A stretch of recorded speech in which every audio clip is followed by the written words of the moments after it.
Joshua Bude Mtale ndo ametenga ile kona. Joshua anapiga kabisa ndani kwa kina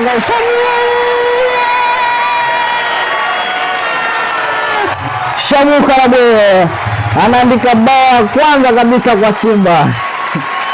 Walisema Simba ni nani? Ni mnyama kabisa, akiwa katika uwanja kungatangata watu.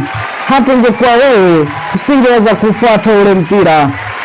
Simba Sports Club anatenga nani? Maema anamtengeneza Ndero, anaweka kinyani mpira kabisa. Bao la pili kwa Simba, anawainua mashabiki wa Simba. Leshandero mwamba huyu hapa. Simba ya moto, Simba ni balaa.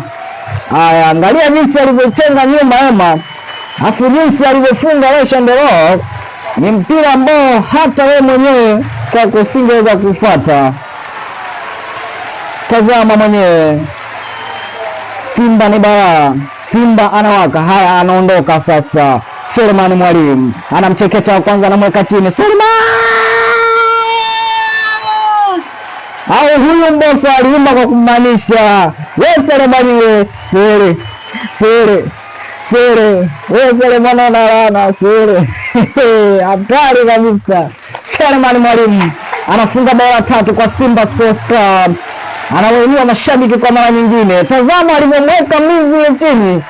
Hussein Masanga aliona cha moto bwana. Tazama, alimweka chini, alafu kipa kaambia fuata hiyo nikupe asali. Mimi ni DJ Mkalemane, tukutane leo saa 10 kabisa. Simba nguvu moja.